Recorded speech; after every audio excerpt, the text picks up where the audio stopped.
Assalamualaikum warahmatullahi wabarakatuh. Halo semuanya, perkenalkan nama saya Amanda Dwi Putri dari Poltekkes Kemenkes Bengkulu dengan jurusan Keperawatan Prodi D3 Keperawatan. Di sini saya akan menjelaskan anatomi tulang pada tubuh manusia. Selamat menyaksikan. Anatomi tubuh manusia adalah cabang ilmu biologi yang mempelajari struktur dan bagian-bagian tubuh manusia, baik yang tampak dari luar seperti kulit, tangan, dan kaki, maupun yang ada di dalam tubuh seperti organ-organ, tulang, otot, dan sistem tubuh lainnya. Selanjutnya ada sistem rangka manusia, adalah sistem dalam tubuh manusia yang terdiri dari tulang-tulang yang saling berhubungan dan berfungsi sebagai kerangka penopang tubuh. Sistem ini memberikan bentuk tubuh, melindungi organ dalam, dan memungkinkan gerakan melalui kerjasama dengan otot. Tulang tengkorak bagian kepala atau kranium. Yang pertama ada frontal. Frontal adalah tulang yang terletak di bagian depan tengkorak membentuk dahi dan bagian atas rongga mata. Selanjutnya ada parietal. Adalah pasangan tulang pipi yang berada di sisi kiri dan kanan bagian atas tengkorak, atau tepat di belakang tulang frontal.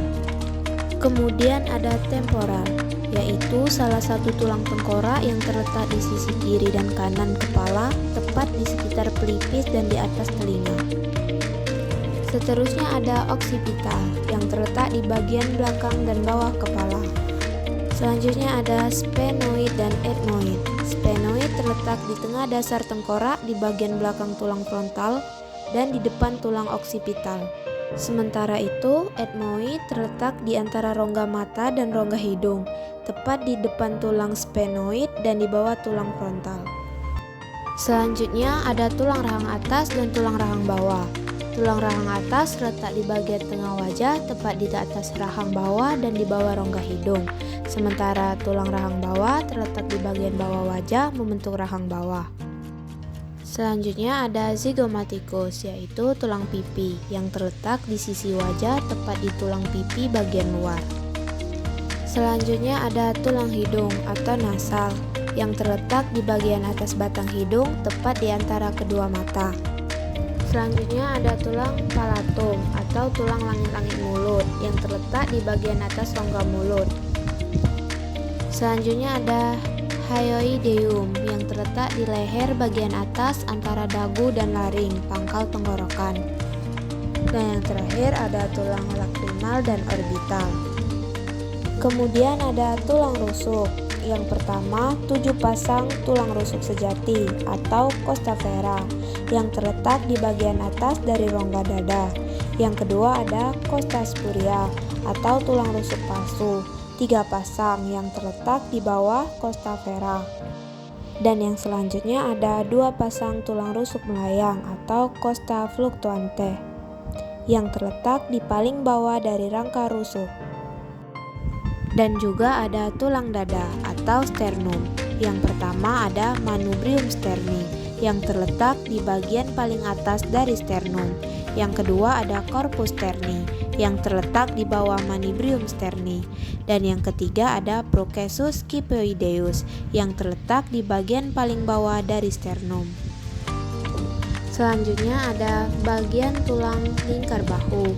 Yang pertama ada scapula atau tulang belikat yang terletak di punggung atas di kedua sisi tulang belakang. Dan yang kedua ada clavicula atau tulang selangka yang terletak di depan bahu menghubungkan sternum dengan scapula. Selanjutnya ada tulang belakang. Yang pertama ada tulang leher atau cervical yang terletak di leher. Yang kedua ada tulang punggung atau dada atau thoracalis yang terletak di punggung atas hingga tengah di bagian belakang rongga dada. Yang ketiga ada tulang pinggang atau lumbalis yang terletak di punggung bawah pinggang. Yang keempat ada tulang kelangkang atau sakrum yang terletak di bagian bawah tulang belakang menyatu dengan tulang pinggul. Yang kelima ada tulang ekor atau coccygeus terletak di ujung paling bawah tulang belakang. Lanjut ada tulang bagian tangan dan jari. Yang pertama ada humerus, terletak di lengan atas antara bahu dan siku. Yang kedua ada radius, terletak di lengan bawah di sisi luar sejajar dengan ibu jari. Yang ketiga ada ulna, terletak di lengan bawah di sisi dalam sejajar dengan kelingking. Dan untuk tulang jari, ada karpus yang terletak di pergelangan tangan, terdiri dari 8 tulang kecil yang tersusun dalam 2 baris, menghubungkan lengan bawah, radius, dan ulna dengan tangan. Kemudian ada metakarpus yang terletak di telapak tangan, terdiri dari 5 tulang panjang yang masing-masing terhubung ke 1 jari, menyambung antara karpus dan phalanges. Yang ketiga ada phalanges yang terletak di jari-jari tengah. Setiap jari memiliki 3 ruas tulang, proximal, medial, dan distal, kecuali ibu jari yang hanya memiliki 2 ruas. Kemudian ada tulang bagian pinggul. Yang pertama ilium, terletak di bagian atas dan melebar dari tulang pinggul, merupakan bagian paling besar dan bisa diraba di samping perut, tulang yang menonjol di pinggang. Yang kedua ada pubis, terletak di bagian depan bawah tulang pinggul. Kedua tulang pubis dari kanan dan kiri bertemu di simifisis pubis, yaitu sendi yang menyatukan bagian depan pinggul. Yang ketiga ada ischium, terletak di bagian bawah belakang tulang pinggul, merupakan bagian dari tulang duduk, bagian yang menopang tubuh saat duduk.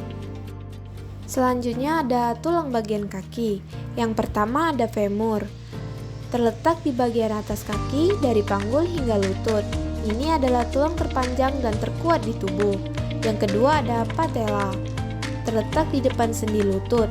Ini adalah tulang kecil berbentuk segitiga yang melindungi lutut. Yang ketiga ada tibia dan fibula. Kedua tulang ini terletak di betis antara lutut dan pergelangan kaki. Yang keempat ada calcaneus, merupakan tulang terbesar di bagian belakang kaki.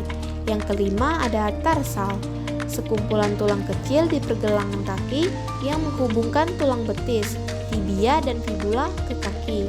Yang keenam ada metatarsal, tulang-tulang panjang di telapak kaki menghubungkan tarsal ke jari-jari kaki. Itulah tadi penjelasan singkat dari saya. Terima kasih sudah menonton. Thank you.